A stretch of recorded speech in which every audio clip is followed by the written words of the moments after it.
Andy Tyrie, a loyalist paramilitary leader from the early 1970s in Belfast, died last week, and the news will record the man he became, one of tolerance and peace. It is similarly important, though, to remember the devastation that he left behind. For 15 years, Andy Tyrie commanded the Ulster Defence Association, a loyalist paramilitary group responsible for over 400 civilian murders, around 300 of those when he was in command, first as A Company commander in the Spring Martin area, and then as self-styled Supreme Commander of the UDA from 1973. Nevertheless, the British state did not ban the organisation until 1992. Instead, it conspired and colluded to arm, train and direct it.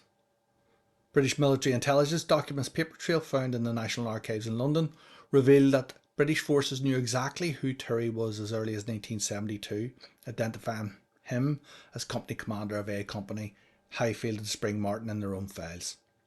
Tyrie was first trained by the British military as a member of its territorial army. He then joined the Ulster Volunteer Force before helping to develop the UDA and assuming overall leadership of it in 1973.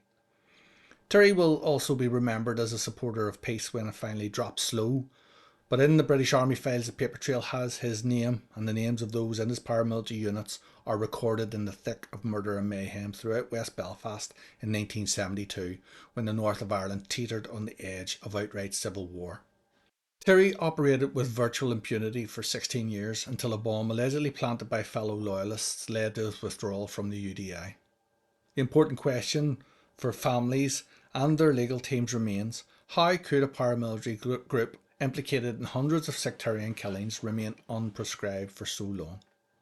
The answer we now know lies in a web of overarching and casual collusion between British state forces and loyalist paramilitaries that would have devastating consequences not only for the Irish Catholic community, but also working class areas that are tortured by narco-paramilitary gangs of the UDA up until this very day. When a state permits a known paramilitary organisation to operate legally for 2 decades and murder the state's citizens, it obviously raises profound questions about the nature of government and the selective application of the rule of law. The Ulster Defence Association emerged in 1971 amid escalating political and sectarian tensions in Northern Ireland, initially presenting itself as a defensive organisation for Protestant communities. By early 1972, Andy Tyrie assumed command of the UDA in the Spring Martin area of North and West Belfast, establishing his control over what would become one of the most lethal paramilitary groups of the conflict. The UDA's rise coincided with the bloodiest year of the conflict, 1972, when around 500 people were murdered. Under the leadership of Tyrie and men like him, the organisation quickly evolved from neighbourhood defence committees into a coordinated paramilitary force responsible for hundreds of sectarian murders. The organisation's campaign specifically targeted Catholic civilians through random shootings and bomb attacks. Its members were also involved in many of the conflict's most gruesome cutthroat murders.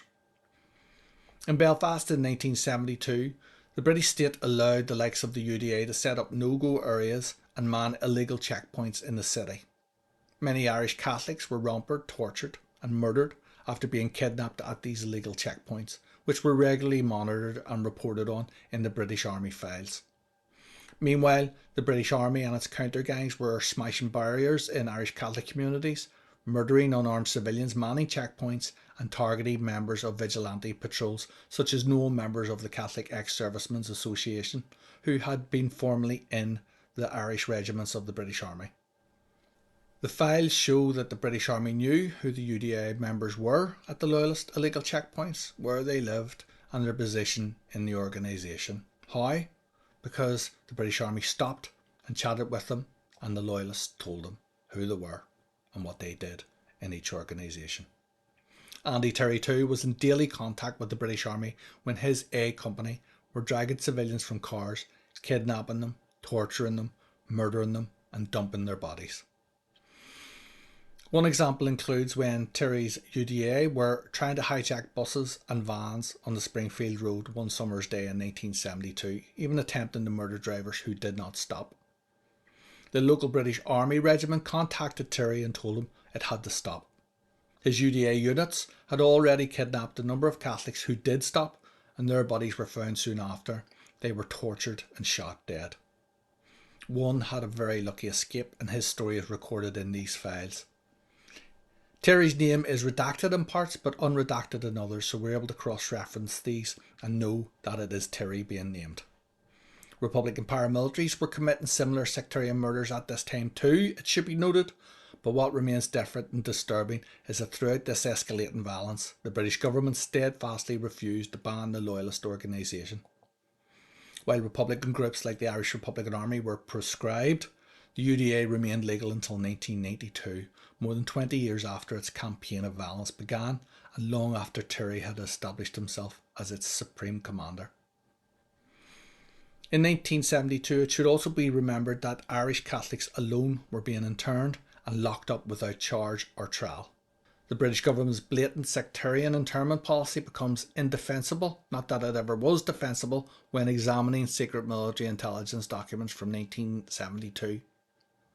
These files explicitly identified Andy Tyrie as company commander of A Company Highfield Spring Martin, demonstrate clear official knowledge of his leadership role within the paramilitary structure. The British state's awareness of who controlled the UDA and its deadly activities was comprehensive and meticulously documented, yet they took no substantive action to curtail the organisation's operations or make the organisation illegal.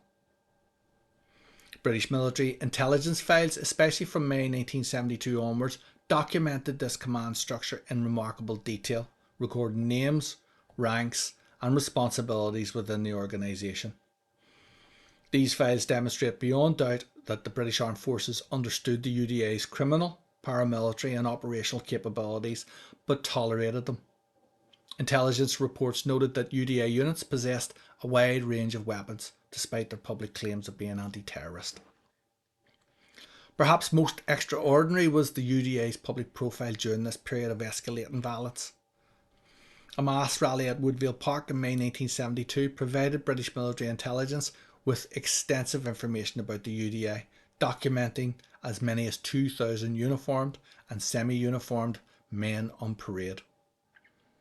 The files record British military intelligence's developing knowledge and relationships with loyalists across Belfast, including men who we now know were guilty of murdering many civilians during the conflict. The failure then to proscribe the UDA wasn't merely administrative oversight or a bureaucratic failure. It was British policy. Republican violence was met with the full force of state power, directed at this time against it and the Irish Catholic community.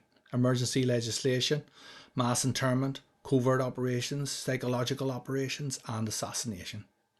Meanwhile, loyalist violence under Tyrie's UDA received a markedly different response. The British state allowed the organisation to grow, operate legally, and the British Armed Forces supplied its death squads with arms, training and intelligence. This unequal application of law established a precedent that would shape not only the conflict but also its legacy that families are still fighting to this day. The state's discrimination created an environment where some communities received its protection whilst others lived under constant threat, not just from paramilitaries but from a system that valued their lives as less.